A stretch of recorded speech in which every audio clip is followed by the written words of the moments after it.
श्री सच्चिदानंद सद्गुरु साईनाथ महाराज की जय। जय गुरुदेव दत्त साईनाथ महाराज की जय। సాయి స్వరూపులారా, ప్రేమ స్వరూపులారా, ఆత్మస్వరూపులారా, అందరికీ నా ఆత్మీయ నమస్మాంజలి. మనం కార్తీక మాసాన్ని ఆచరిస్తూ చక్కగా కార్తీక పురాణ శ్రవణాన్ని చేసుకుంటూ అలా అలా ముందుకు సాగిపోతూ ఉన్నాం. అలా మనం 19వ రోజుకి చేరుకున్నాం. ఈ 18వ అధ్యాయంలో భగవంతుడు ఆ నారద మహర్షి అడిగినందులకు గాను చాతుర్మాసం అంటే ఏంటి, ఆయన చేసేటువంటి ఆ పనులేంటి అవి మనకి తెలియజేశారు. ఇప్పుడు ఆ చాతుర్మాసాన్ని అందరూ కూడా ఆ నైమి ఎక్కడికొచ్చినా భగవంతుని గుర్తించలేనప్పుడు నైమిసారణ్యంలో ఉన్నటువంటి మహర్షులు ఆయన్ని గుర్తించి ఆయన్ని ప్రశంసించినటువంటి అంశాన్ని విన్నాం.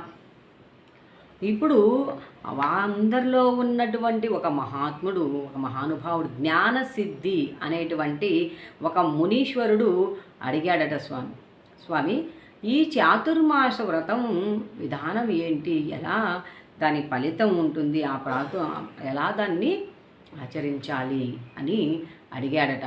అడుగుతూ చక్కగా తనలో ఉన్నటువంటి సందేహ సంశయాల్ని వెలబుచ్చుతూ ఉన్నాడు.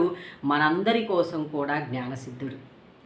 ఏమిటి అవని మనం గమనించుకుంటూ వెళ్ళినట్లయితే చూడండి, ఆయన అడుగారు కదా, అంటున్నాడు, ఓ దేనవాంధవా, వేదవేద్యుడవి, వేదవ్యాసుడవని పేరు పొందావు.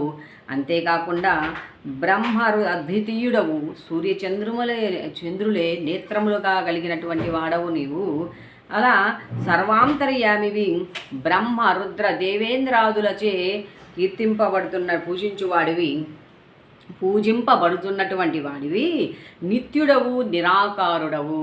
చూడండి, ఆ భగవంత్ తత్వాన్ని తెలిసినా తెలియకపోయినా ఆ తత్వాన్ని ఎలా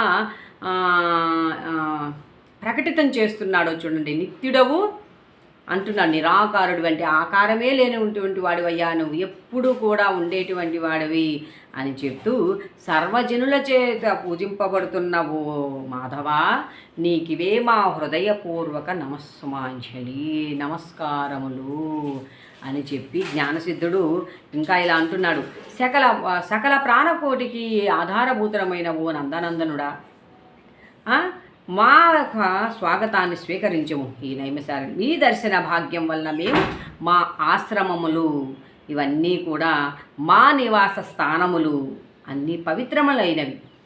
ఓ దయామయా, ఈ సంసార బంధముల నుండి బయటపడలేకుండా ఉన్నామయ్యా, మమ్ము ఉద్ధరించు అని ఆ జ్ఞానసిద్ధుడు అడుగుతూ ఉన్నాడు.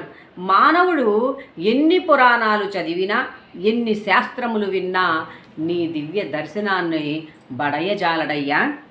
నీ భక్తులకు మాత్రమే నీవు దర్శనాన్ని ఇస్తావు, అంటే అగుపడతావు, దృగ్ఘోషకుడవుతావు, కనిపిస్తావు. అలా మమ్మల్ని ఈ బంధాల నుంచి ఓ గజేంద్ర రక్షక, ఉపేంద్ర, శ్రీధర, ఆ యొక్క భగవన్ నామాలన్నింటినీ కీర్తిస్తున్నాడు. ఓ గజేంద్ర, ఓ ఉపేంద్ర, శ్రీధర, ఋషికేశ, నన్ను కాపాడు తండ్రి, కాపాడు. ఈ సంసార బంధం నుంచి బయటపడేటువంటి మార్గాన్ని మాకు దయచేయి అని జ్ఞానసిద్ధుడు పరిపరి విధములుగా వినమ్రుడై ఆ యొక్క చతుర్భుజాలుగా ధరించి వచ్చినటువంటి శంఖచక్రధారి అయిన ఆ శ్రీమన్నారాయణ్ణి వేడుకుంటూ ఉన్నాడు. అలా ఆ స్తోత్రం అంటే భగవంతుడు స్తోత్రప్రియుడు అని చెప్తారు కదా, ఆ యొక్క స్తోత్రాల్ని పఠించేందువల్ల అమితానంద భరతుడైనటువంటి ఆ విష్ణుమూర్తి ఇలా చెప్పడం మొదలుపెట్టాడు. ఓ జ్ఞానసిద్ధ, నీ స్తోత్ర వచనముల చేత మేము సంతృప్తులైతిమి, సంతసించితిమి, నీకిష్టమైన వరమును కోరుకొను అని చెప్పాడట శ్రీమన్నారాయణుడు. అంత జ్ఞానసిద్ధుడు అంటున్నాడు, ప్రద్యుమ్న, నేను ఈ సంసార సాగం నుండి విముక్తుణ్ణి కాలేకున్నానయ్యా. కాబట్టి శ్లేషములను పడిన ఈగవలే నేను కొట్టుకుంటూ ఉన్నాను. కాబట్టి నాకు మార్గం చూపించు. కనుక నీ పాద పద్మములపై నా ధ్యానముండునట్లు అనుగ్రహించు. సదా భగవంతుని యొక్క పాద పద్మములు అన్నాడు ఇక్కడ చూడండి. నిన్న మనం కూడా మనం చెప్పుకున్నాం. ఆ పాద పద్మాలు ఎందుకు మనం ఆరాధిస్తాము, భగవత్ తత్వంలో ఎందుకు అవి అంటే, వారు చేసినటువంటి బోధనల విధానంగా ఆ యొక్క మార్గంలో మనం పయనించేందుకు గాను వాటిని మనం చదువుకుంటూ ఉంటామన్నమాట, తెలుసుకుంటూ ఉంటాం.